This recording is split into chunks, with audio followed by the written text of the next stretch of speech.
Olá, meus alunos do primeiro ano. Vamos fazer agora uma revisão do capítulo 2, onde a gente viu arte na pré-história. Vamos fazer uma aula com os principais aspectos, o que a gente viu de uma maneira geral, para facilitar aí o estudo de vocês, né? Bom, eu quero começar com essa imagem aqui. Olha só que coisa maravilhosa. Pintura rupestre significa pintura feita na rocha, rupe do latim rocha. Então, as primeiras manifestações com relação a desenho, pintura, tanto a gente pode chamar de desenho rupestre quanto pintura rupestre. São desenhos que foram feitos na rocha, desenhos que mostram a realidade, a vida desses primeiros homens. E qual era a vida desses primeiros homens? Era a caça. Eles viviam da caça. Eram caçadores e coletores, nômades, eles não moravam nessas cavernas, eles se abrigavam eventualmente, né, do clima, um clima muito louco, ora muito frio, ora muito quente, e andarilhos, nômades, e iam atrás da caça. A pré-história é dividida em dois períodos, a grosso modo, o Paleolítico, que é o mais antigo, e o Neolítico. Né? A ruptura do Paleolítico para o Neolítico, eu vou mostrar a datação bem específica para vocês. O que marca essa passagem é a Revolução Agrária, é a descoberta da agricultura e a domesticação de animais. Isso, assim, revolucionou a vida do homem na Terra, né? Mas eu quero falar desses primeiros momentos, esses primeiros desenhos, e as datações variam de lugar para lugar, e quanto mais tecnologia a gente está tendo no nosso mundo atual, as datações vão ficando mais específicas, né? E às vezes, coisas que eram datadas quando eu comecei a dar aula de 3.500 anos, 4.000 anos, a gente tem datação muito mais antiga, aqui até no nosso país.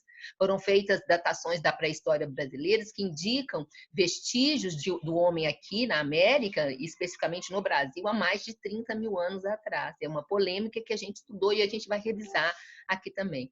Muito bem, desenhos de animais no período paleolítico. Quais os animais? Os animais que eram caçados, e eram os grandes mamíferos, touros, cavalos, bisontes, alces. E aqui vocês estão vendo, olha, o estudioso na caverna de Lascaux, na França, né? A proporção desses desenhos, eram desenhos imensos, e desenhos que ocupavam, às vezes, dezenas, centenas de metros. E eles tinham uma função, né? E eu vou explicar essa função, uma função mágico-simbólica, uma função de comunicação. Vou falar, mas primeiro vamos observar essas imagens, né? De imediato, a gente tem a sensação que esses animais estão em movimento. Sim, porque era esse o ponto de vista que esses homens viam esses primeiros animais, né? Esses primeiros homens faziam esses desenhos baseados no que se vivia. Então, era o animal correndo e eles correndo atrás do animal para caçá-lo, né? Grandes mamíferos, principalmente touros, cavalos, bisontes. Bisontes, lembro o antepassado dos nossos búfalos, com muito pelo.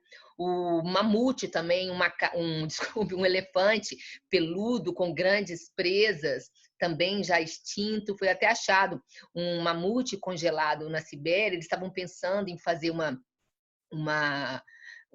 clonagem usando o DNA de elefantes da nossa época, mas isso ainda não foi feito.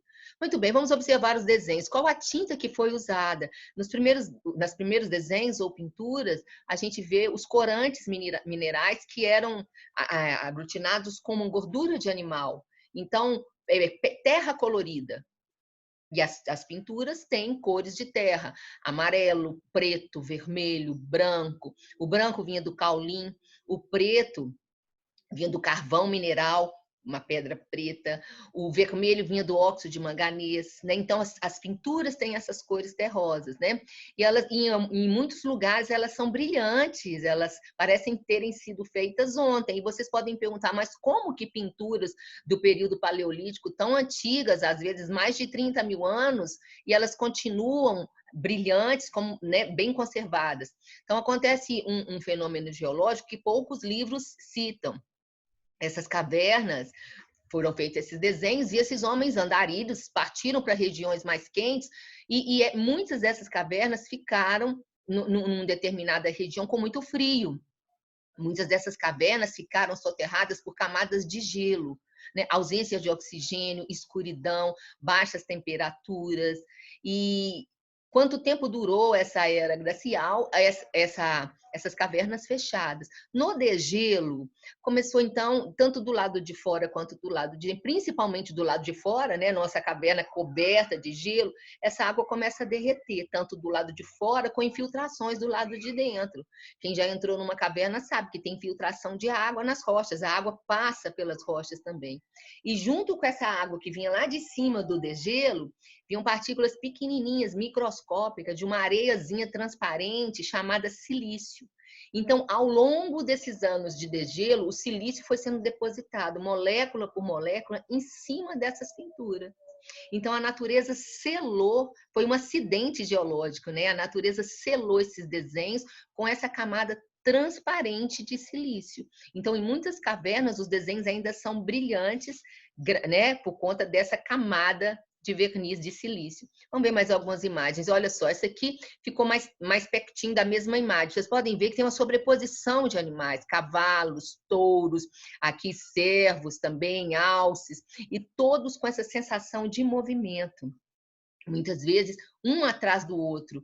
Às vezes, grupos faziam determinados registros, outros grupos ocupavam aquele lugar e faziam em cima daquele mesmo registro. Essa é a caverna de Lascaux, na França. Essa caverna foi achada em 1940 por 4 garotos, acidentalmente.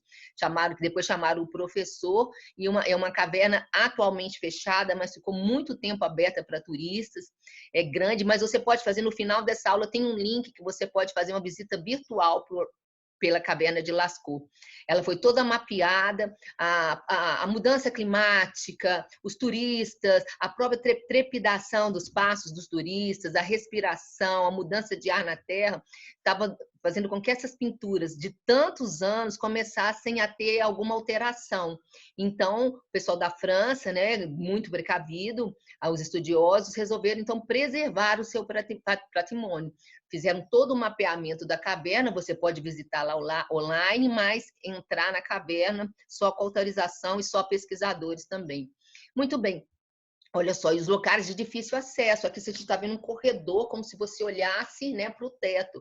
Cavalos e touros no movimento aí feroz, porque era assim que o homem os via, os animais fugindo desses homens. Essa também é uma caverna na França, a caverna dos cavalos, de Chabot, e o que eu acabei de falar, olha só, a gente tem a sensação de vários grupos, um animal atrás do outro, ou grupos diferentes de homens que desenharam em épocas diferentes, em cima dos desenhos já existentes, né? E aqui é um desenho de reconstituição de desenhistas da nossa época, tentando imaginar como esses homens chegavam nessas alturas, quais os artefatos, por exemplo, esses paredões tão altos, como eles chegariam para desenhar? Poderia ser usando troncos de árvore, né? E lamparinas também, com gordura de animal, porque essas cavernas são em locais, essas paredes dentro da caverna, são locais mal iluminados. Então, como eles chegariam ali e como conseguiriam essa precisão nesses desenhos ou nessas pinturas rupestres, né? Então, eu tenho aqui um desenho, a gente tentando imaginar como seria. E muitas dessas cavernas também tem variação do pé direito. O que é pé direito? É a distância que vai do chão até o teto. Então, com infiltrações, com correntes de água, a terra muda. Então, muitas vezes, o piso que tinha determinada altura, ele pode ter abaixado ao longo desses anos aí, o próprio degelo, né? Então, a caverna que hoje é muito alta, naquele tempo poderia não ser. Mas aí vocês estão vendo a feitura dos trabalhos como deveria ser, né? E um trabalho de muitas horas. E a gente chega, quando a gente analisa a pré-história, numa coisa tão importante da necessidade do homem com relação à arte. Numa vida difícil, sem comida, onde a pergunta de todos os dias era o que a gente vai comer hoje, esse homem preocupa em deixar um registro do que ele está sentindo. E o que ele sente? Ele sente fome, ele sente vontade de caçar, ele quer pegar aquele animal. Essa é a vida dele, né? O que a gente vive é o que a gente cria. E nessa vida louca, numa sobrevivência dificílima, esses homens deixaram um registro para a gente, num trabalho, para vocês verem o tamanho dessas paredes monumentais, um trabalho de horas a fio na execução, né? Muito bem, a pré-história é dividida, vou falar bem simplificadamente, no período Paleolítico, Neolítico e a Idade dos Metais. O período paleolítico é chamado de Pedra Lascada, onde os homens são caçadores e coletores, esses desenhos, essas pinturas que eu acabei de mostrar. O Neolítico é chamado Idade da Pedra Polida, já são agricultores. No início dessa revisão eu falei da Revolução Agrária. E as primeiras organizações sociais, porque agora ele não é nômade, ele tem habitação fixa, ele já planta, ele domestica animal, então os primeiros núcleos de povoamento.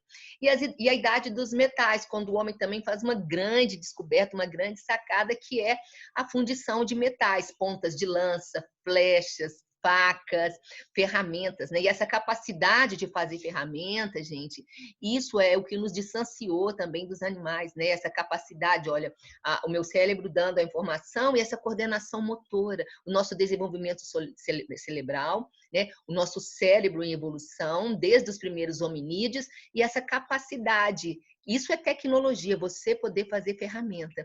Então, a Idade dos Metais também foi uma grande revolução no finalzinho do Neolítico. Nós vamos ver também a datação, né? Nada é tão dividido, né? A história divide para facilitar um pouco, mas às vezes existem algumas variações aí nessas paredes que são estabelecidas.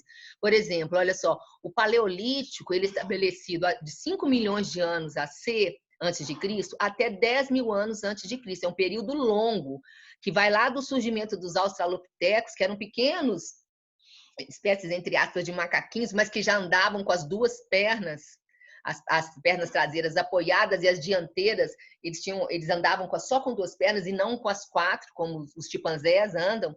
Eles já tinham capacidade de segurar o filhote, de pegar um pedaço de pedra e caminhar, né? Então, esses australopitecos, 5 milhões de anos, até 10 mil anos antes de Cristo, período paleolítico. E o Neolítico, ele vai de 10 mil anos antes de Cristo até 5 mil anos antes de Cristo, onde a gente entra, então, na Idade dos Metais. Vocês podem ver ali, olha, voltar um pouquinho, passei sem querer, que vai a 4 mil anos antes de Cristo, com o surgimento da escrita. 4 mil anos antes de Cristo, a gente já vai ter os egípcios, nós vamos ter os povos da Mesopotâmia.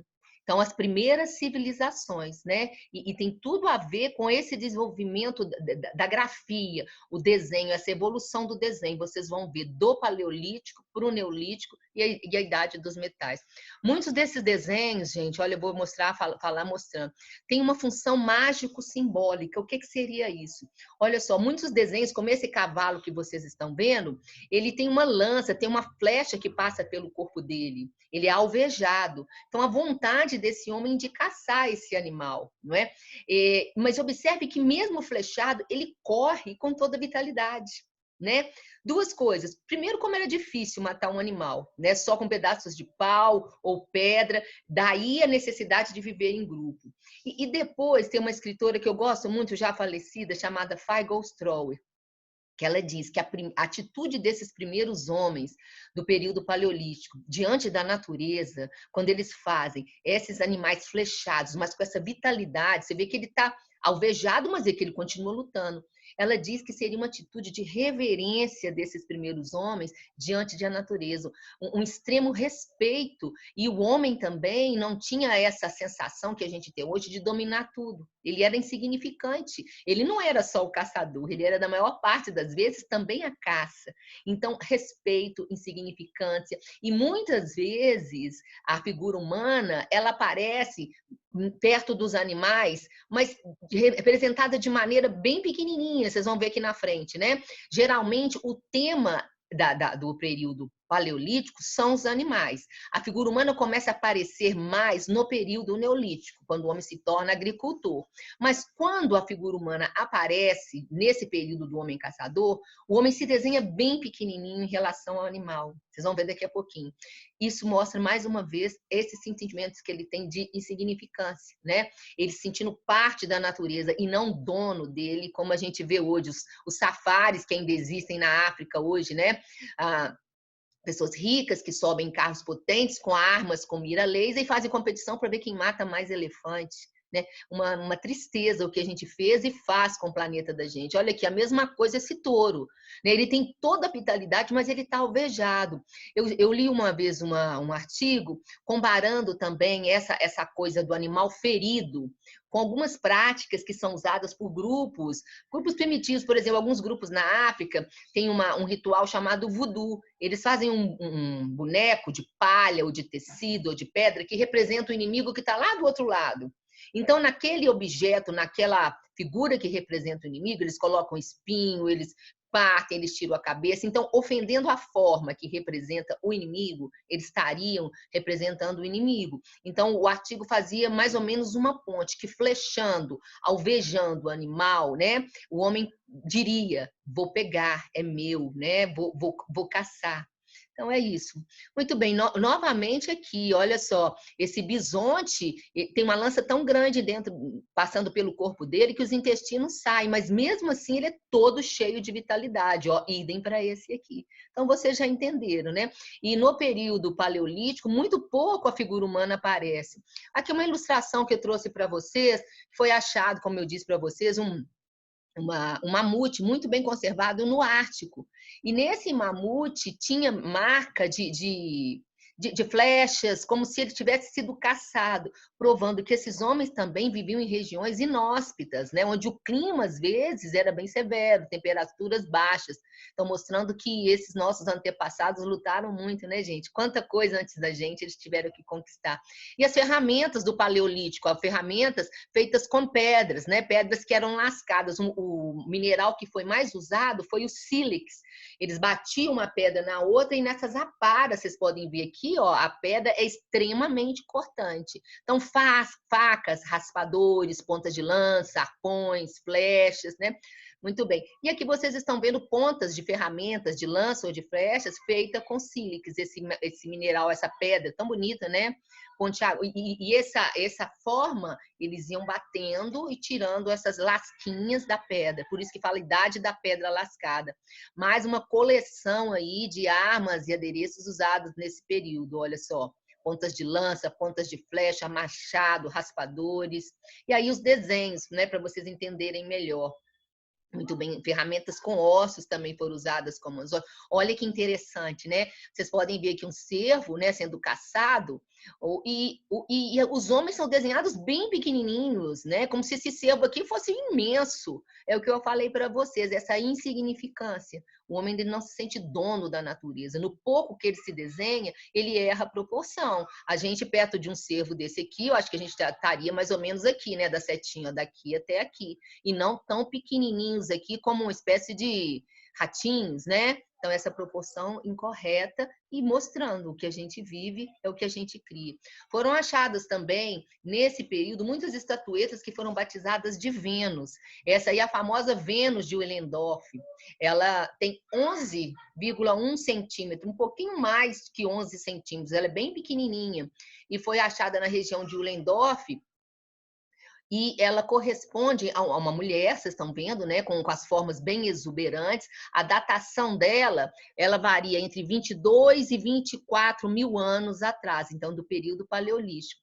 E não só nessa região de Willendorf, mas em outras regiões, nas colinas de Golan, na França, na região de Lespugny, na África, foram achadas esculturas parecidas, com as mesmas características. Podem ver que mão, pé, rosto, esses detalhes não ficam evidenciados, mas o seio, a barriga, o órgão sexual, isso tudo é bem detalhado. Então, acredito que essas esculturas, que foram batizadas muitos anos depois pelos estudiosos de Vênus, essa é a famosa Vênus de Willendorf, elas tinham uma ligação com a fertilidade, com a continuidade da vida, não é? O ventre que guarda mais um que chega, o seio que amamenta, e como eu disse a vocês, viver em grupo é o que tinha que acontecer. Era muito mais fácil a sobrevivência vivendo em grupo. Aí vocês estão vendo ela fazendo um giro, olha, que eu acabei de falar para vocês, né? Mais outras imagens dela, era feita em calcário, e outras que foram achadas. Essa é a Vênus, foi achada na França, de Lespugny, vocês podem ver ela aqui, né? A Vênus de Willendorf. E aqui um desenho tentando reconstruir como seria essa mulher. Seria os cabelos anelados? Seria uma espécie de trançado que ela usaria na cabeça? Isso a gente não pode afirmar como seria, né? Então, é só uma reconstrução, tentando fazer como seria essa mulher nessa época. Muito bem. Outra técnica muito usada durante esse período, tem até uma gruta na Patagônia, que chama Gruta das Mãos, são as mãos em negativo. Qual seria o sentido de colocar esse monte de mãos? Seria a contagem das pessoas desse grupo, a passagem dos dias, a posse? Nada podemos afirmar. Mas eu quero falar sobre a técnica. Por que chama mãos em negativo? Porque o fundo é que é desenhado. Os artistas pegavam os corantes minerais, como eu disse, terra colorida, né?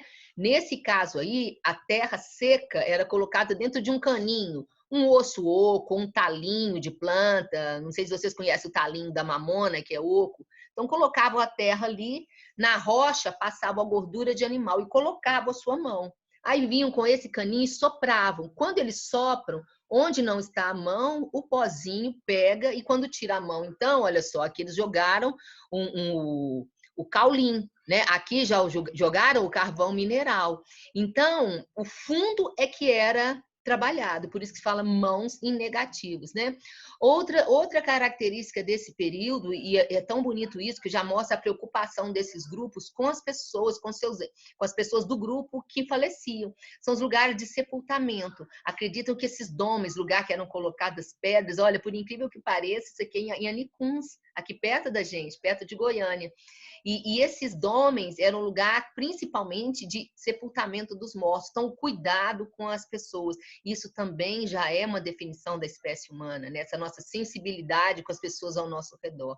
Olha, mudou completamente. Os animais estão mais parados, a figura humana, vocês podem ver a proporção da figura humana, não é o ratinho, como eu acabei de mostrar, a proporção real de um homem ou de uma mulher perto de uma vaca ou de um boi. Então, aqui já é o período neolítico, aqui já aconteceu a revolução agrária, o homem já é caçador, já é coletor. Nesse cercadinho aqui, vocês podem ver, já tem um animal maior com um menorzinho, então a domesticação de animais. Né? E é significativo na arte rupestre essa mudança. Aí vocês podem ver também, essas pinturas estão na região de Tassili. É uma região aí que ainda tem muita coisa a estudar, equivaleria ali perto do deserto de Marrocos, e é um lugar ainda com muitas coisas para serem catalogadas e estudadas. E olha só, na Revolução Neolítica, a gente vê o uso da terracota, que é um trabalho que muitos grupos até hoje, índios, tribos africanas, artistas contemporâneos, eu tenho amigos que trabalham com a terracota. Porque o que é terracota? Você pega a argila, que olha, o barro, né? Você faz a modelagem do objeto, um pote, uma cabeça, uma boneca. Aí você tem que esperar secar, faz o acabamento, e isso é colocado numa fogueira ou no forno a altas temperaturas. Então tem uma transformação que acontece no barro. A palavra terracota é de origem italiana e significa barro cozido, né? Porque tem que queimar. É como faz o nosso tijolo. Então essa técnica da cerâmica é chamada argila queimada ou terracota. Muito bem, mais um pouquinho sobre os domens. Né? Isso aí é um mistério, está próximo a Londres, a Stonehenge.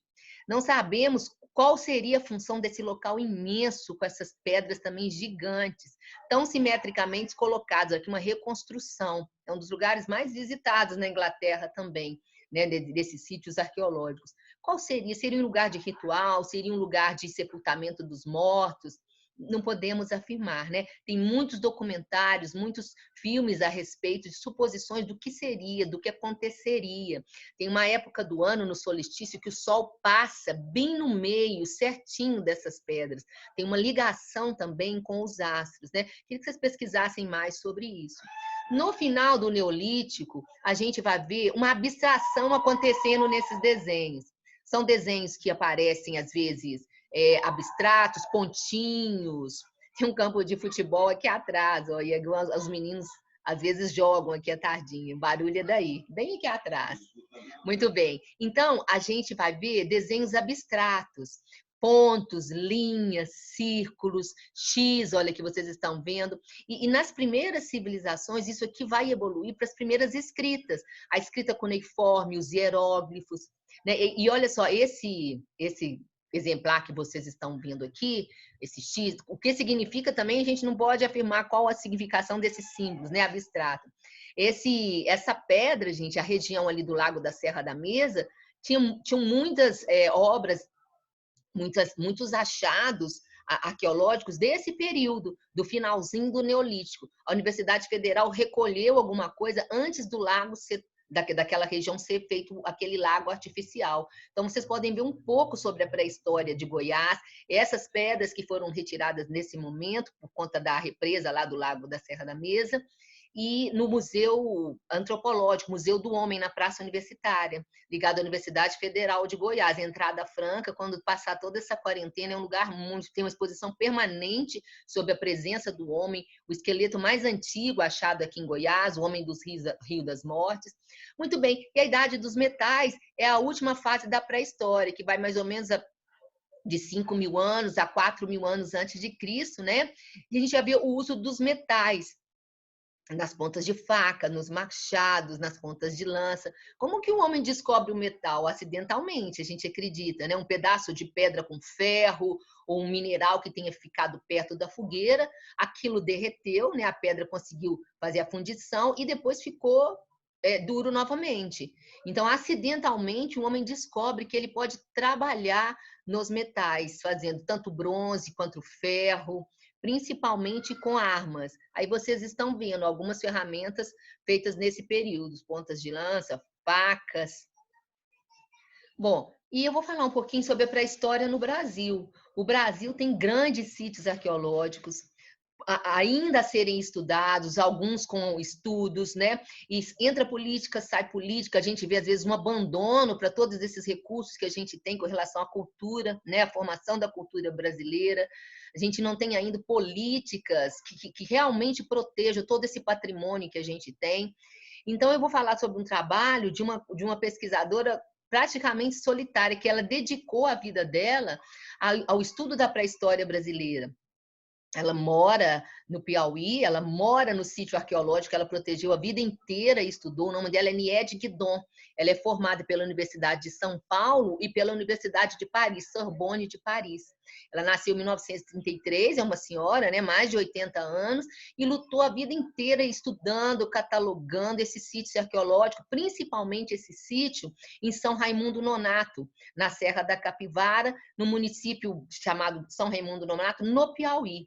E são vários sítios arqueológicos. Esse local, gente, vocês vão ver nas imagens, são 100.000 hectares de área, com mais de 1.000 sítios arqueológicos. Sítio arqueológico é um lugar de estudo, onde tem fósseis, cerâmica, esqueleto, né? Você não pode chegar e cavar. As esculturas são delicadas, usando os pincéis, as áreas são demarcadas. É um trabalho de muita paciência e que exige muito esforço e tempo e proteção também, com projetos, né, do governo.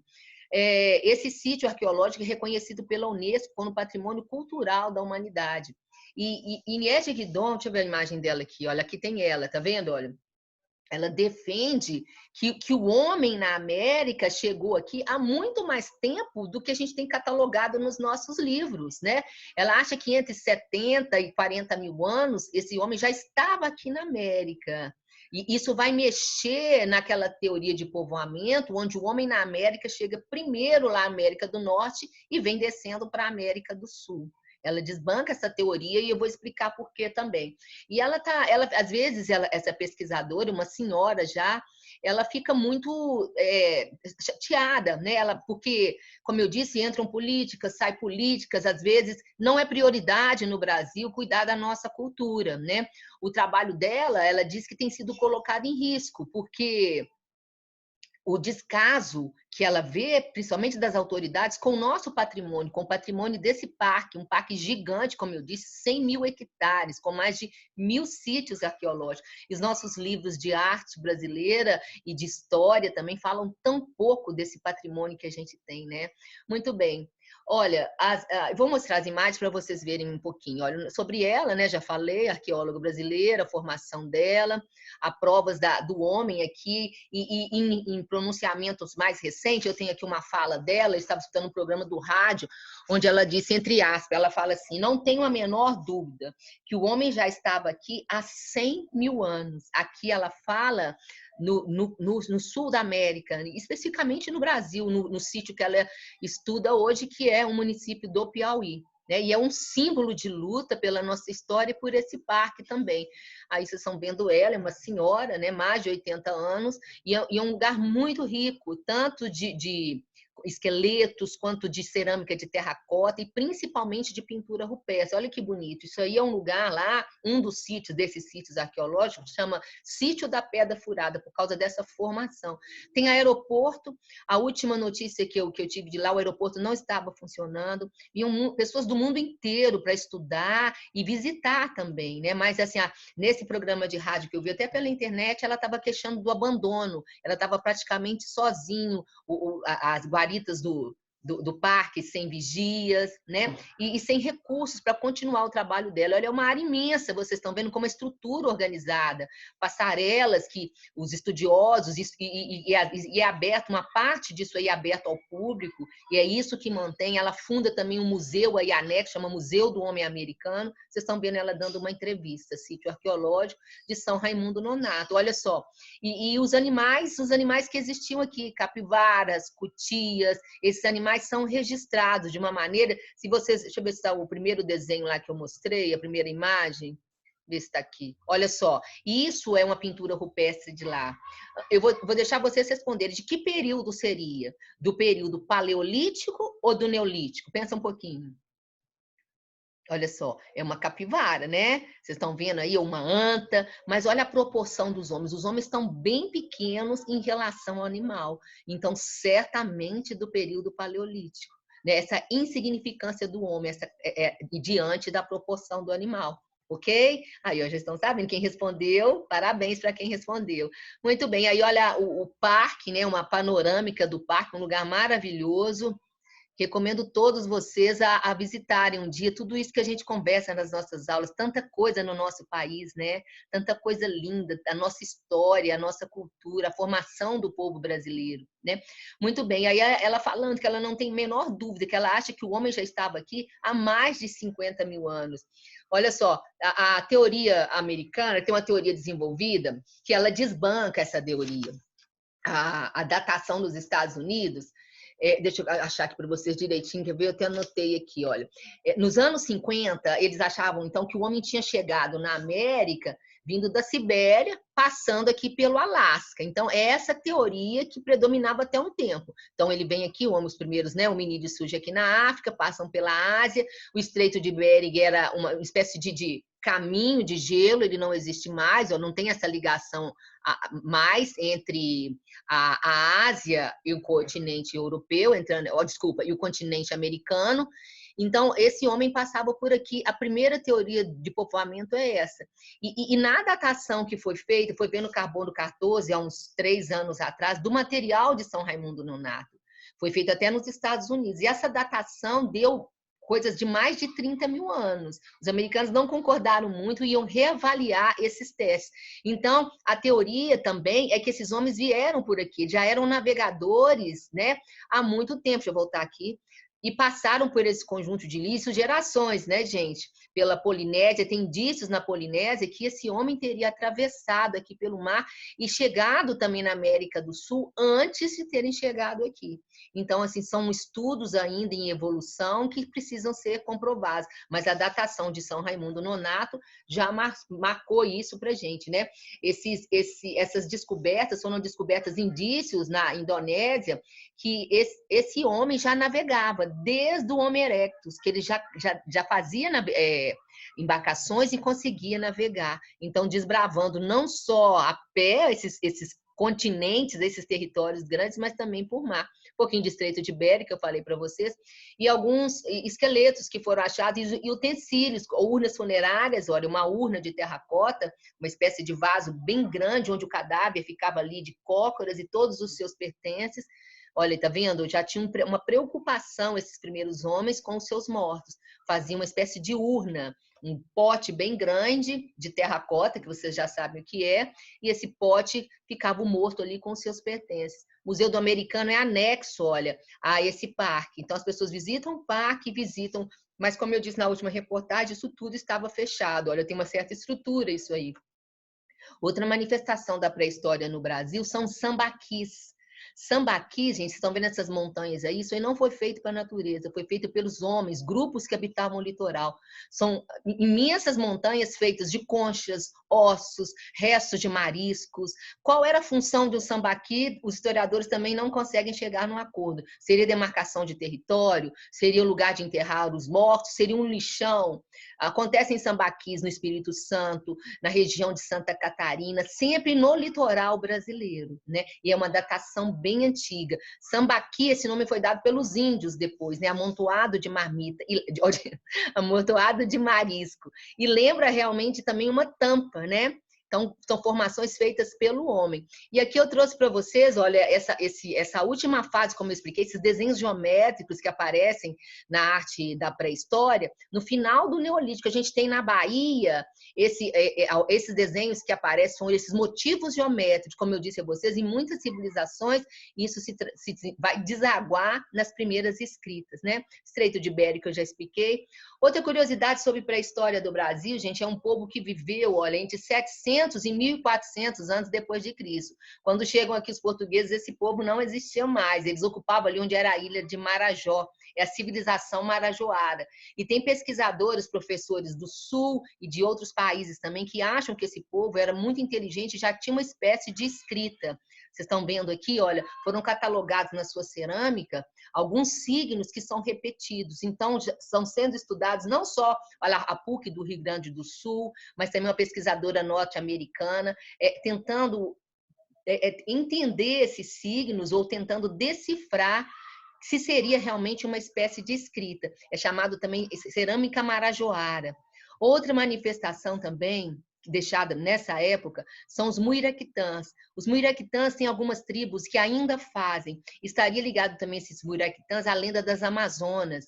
São pequenas esculturas em miniaturas pequenininhas, usam várias pedras, principalmente o jade, outras pedrinhas, e às vezes também feitos com a terracota, representando sapos, tartarugas, serpentes, que poderiam ter sido amuleto de proteção, poderia ser adereço simplesmente, ou material de troca de objetos, né? E vocês vão ver aqui, olha, bem pequenininhos, isso é pré-história, isso vem antes dos nossos índios, apesar de que algumas tribos ainda fazem uma espécie de muiraquitãs, olha só, usavam quartzo, usavam jade, e um trabalho muito delicado. A maioria deles, aí vocês estão vendo, são sapinhos, né? Qual a função de um muiraquitã? E aqui eu trouxe para vocês, olha, uma visita, para vocês verem aquela caverna, poderem visitar a caverna de Lascaux, que eu falei.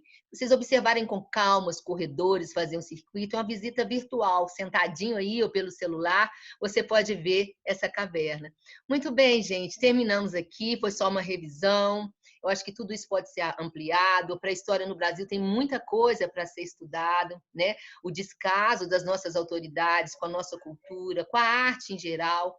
Mas a crença é que isso tudo vai mudar. Um dia isso vai melhorar, a gente vai resgatar isso aí, porque é parte da minha história, da sua história, de todos nós, não é? É a nossa identidade, é o que nos faz um povo, a cultura. E a nossa cultura é muito rica, né? Então, um beijo, estudem mais e a gente continua aí, tá? Beijo, tchau.